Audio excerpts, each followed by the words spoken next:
Long ago, deep in the heart of the African savannah, there was a peaceful village of farmers. Their round mud huts stood close together, surrounded by thick forest and the songs of birds. The people planted pumpkins, maize, and other traditional crops with care and joy. In this village lived a wise old farmer and his 3 sons. He was strong, hardworking, and always shared his wisdom with his sons, teaching them how to live well and work with honor.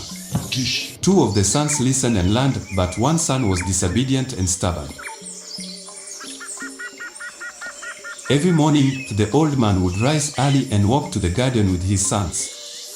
The forest around them would be full of sounds, birds singing, leaves rustling, and sometimes danger hiding in the shadows.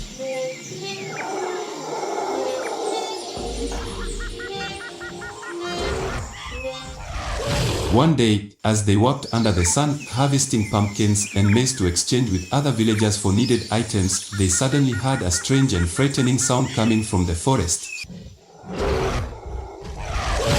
They stood still, curious and afraid. Out of the dark forest came Azenzu. He had a black, gorilla-like face, sharp vampire teeth, and long, deadly claws. Well, look at these tasty-looking humans. Should I eat you first, or start with your crops? Harvest everything and bring to me. I'll eat the crops first, then eat you all for dessert. Shaking with fear, the man and his sons quickly harvested all the maize and pumpkins and placed them before Azenzu. The beast began to eat, tossing the food into his mouth and swallowing without chewing. The wise man and his sons watched in shock.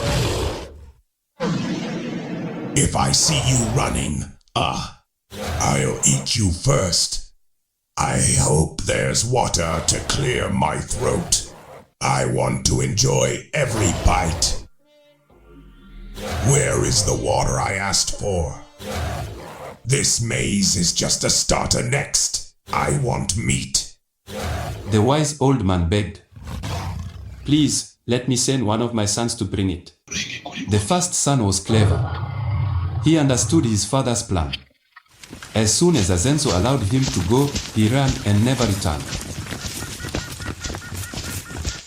Where is the boy? Let me send my second son to fetch him, please. Faster, or I'll drink your blood instead. The second son was also wise. He understood the plan. He ran like the wind and never returned. Now Azenzu was angry. I'm tired of waiting. Come here now. Let my last son go and call them. But the third son was stubborn. He refused to go even when his father begged. So the wise man had no choice than run for his life. Azenzu growled with anger, grabbed the lazy son, and disappeared with him into the forest. Thinking Azenzu was right behind, the wise man forgot his age. He ran through the maize field, past the river until he reached home. When he got home, he found his 2 good sons waiting.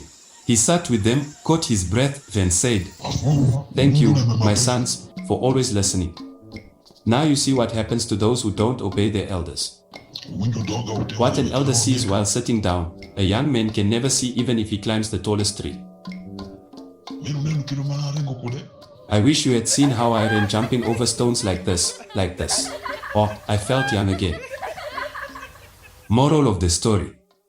A child who follows the elder's footsteps avoids thorns. A child who refuses suffers pain of thorns. For more folktale videos, like and subscribe to Story of Graphics on YouTube, and follow us on all social media platforms.